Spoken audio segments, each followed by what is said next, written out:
Hey y'all, welcome back to the channel. In today's video, I'm installing a brand new fuel system tank to carburetor in the old CJ5.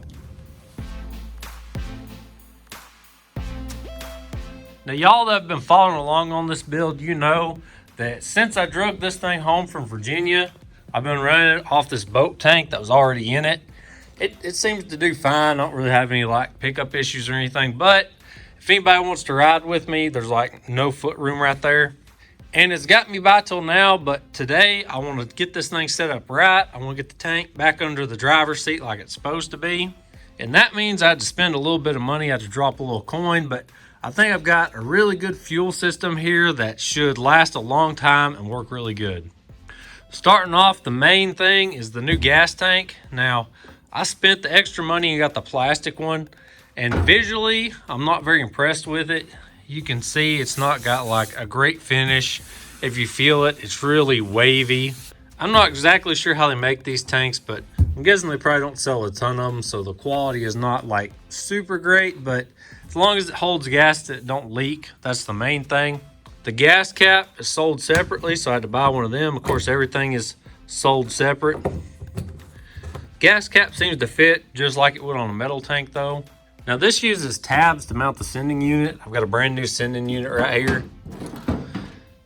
And like a little locking ring. There is different variations, but you gotta really pay attention to the description because like this tank only works with like that kind of sending unit, I believe. Also, I got a new one of these little grommets. That goes right here in the side of the Jeep. This one's all dried out and cracked and everything, but that's where your filter net comes through. Filter wise, so this is actually what they recommend for like 55 to 86 CJs. It's a Rugged Ridge part number, but it's just your basic inline fuel filter. I'm gonna use this like right before the fuel pump. That way only clean gas is going into the fuel pump. And then this is kind of cool. This is actually, I think, a GM part number, but it's one of those old like glass cartridge fuel filter type things where the fuel goes into the carburetor. I'll just take whatever fittings on there, probably something like that. I'll screw this directly to the carburetor and then the gas can come in right here. I think these are just really cool. I've had several old vehicles that had these on there. I just think they're really neat. The last thing I got was the correct hard lines for this. Now, I'm not 100% sure that these are the right hard lines for this tank. I'm going to find out. If they're not, I can always work around it. I can always fix it. But I went ahead and sprung for this whole kit. This is from Omixada, I believe. And it is 55 to 66 Jeep CJ5 lines. Now, I know this is a 67, but I think it should be close enough. First thing I got to do is take this driver's seat out, get it unbolted so I got plenty of room to work. And then also there is some old fuel lines still run up under here. So once I get the seat out of the way, I'm gonna hunt that down, see where it goes, and see if I can get all that pulled out.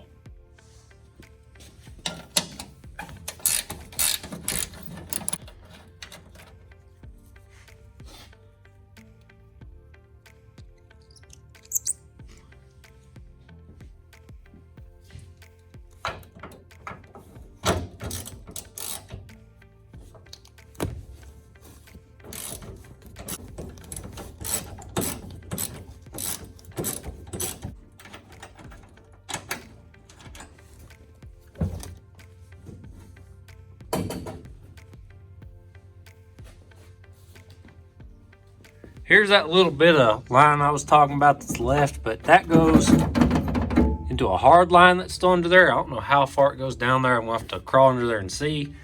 I got lucky. Whoever did remove the old tank, they put the tank strap back, so that's really nice. Man, it's really hard for me to see all these rivets and all these patches just scabbed together and stuff. It's hard for me to not just start tearing all that stuff out, but that's a job for another day. I'm not gonna worry about it for now.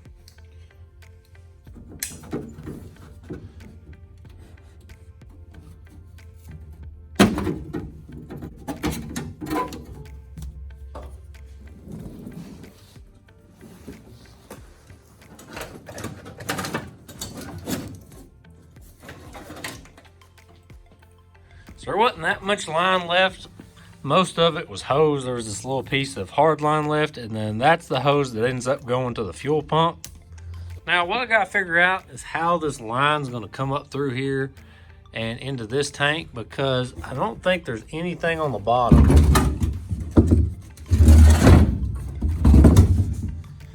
that line can hook to.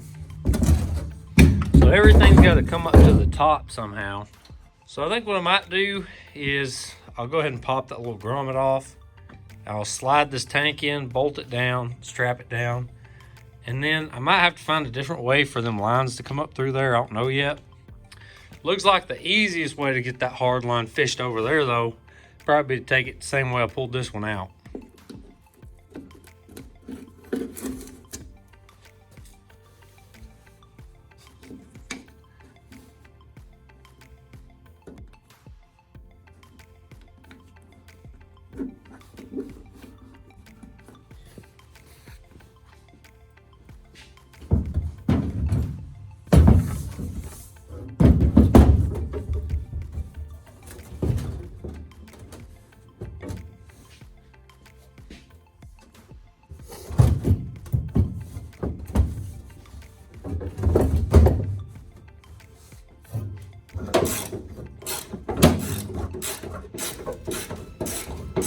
So the tank goes in there pretty good. One thing I did notice is it don't line up with this fill hole good at all. I'm gonna try and maybe shim up this side with a little bit of rubber, and maybe that'll help it out. With the metal tanks, you can actually kind of manipulate and bend this a little bit. Of course, with plastic, there's no give to it.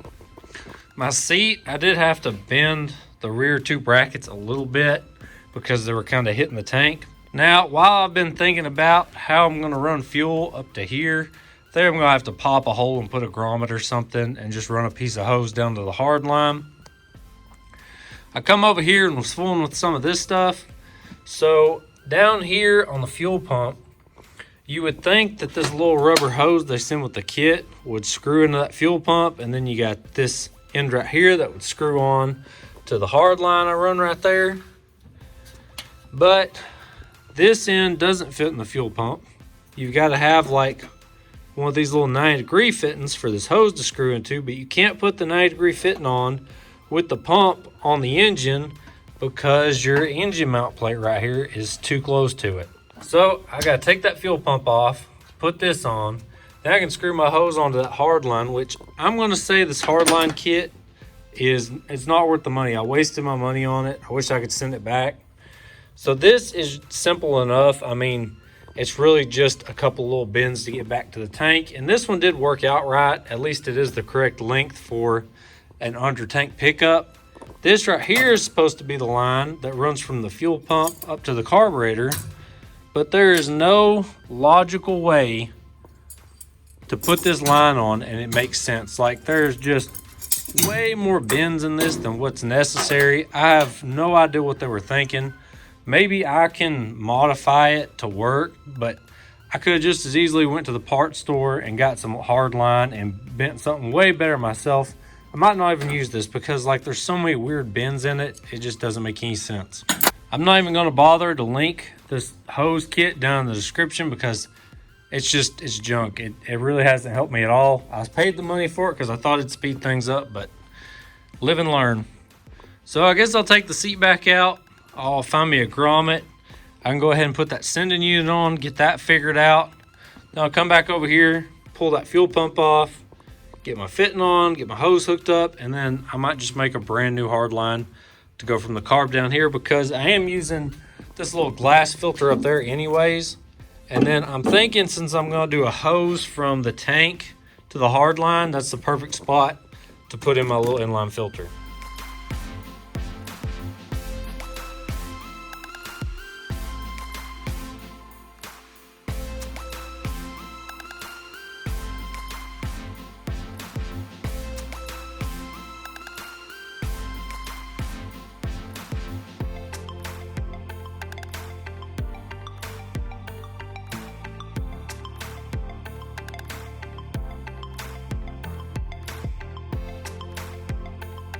I got a little frustrated with all this stuff. I went a little rogue, but I'm back now. Everything's fine. I think I got all this sorted out. I kind of just did all off camera because the stuff I bought just wasn't working and I just didn't know what I was going to do, which direction I was going to go. So all I ended up using from that fuel line kit was actually this hose right here. You can buy just this hose for like, I think it was like 10 bucks or something like that. You do need that to go from your engine to your frame because the engine can move. You don't want a hard line going there. The line going up to the carburetor, never could figure that out. I don't know why there was 20 bends in it. I mean, I figured out a way it could work, but it was gonna look like trash because it's like it wasn't even designed for this engine. So I just took a piece of 1/4-inch line, bent that up myself. I think it looks pretty clean.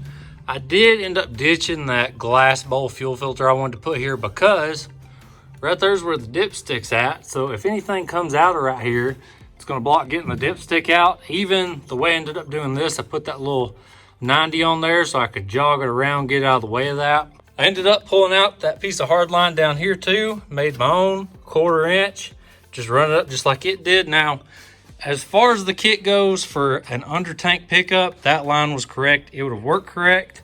And I knew that when I bought it, that I was doing this above tank pickup.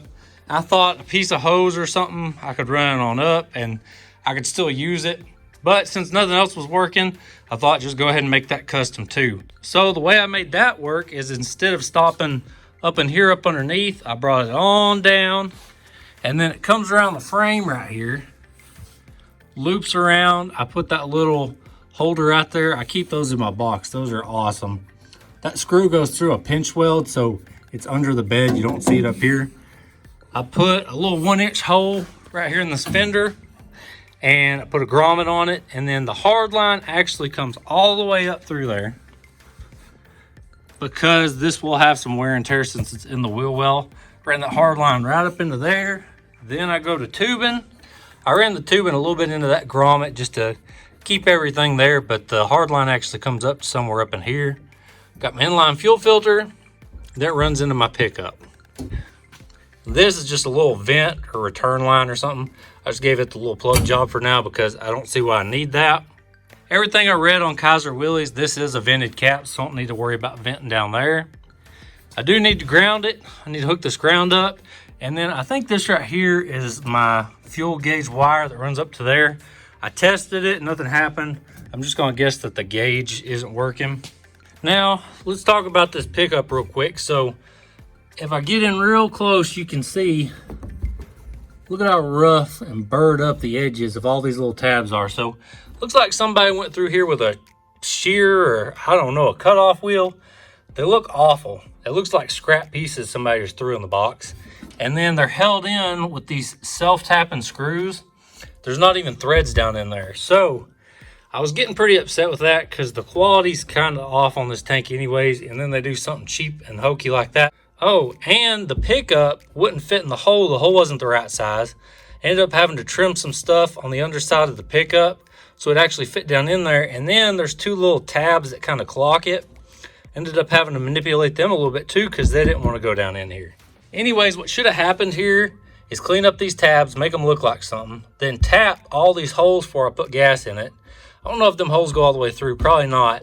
Maybe get a flat bottom tap and then put helicals in there, have metal threads and actual threads, not self-tapping screws to hold this thing in.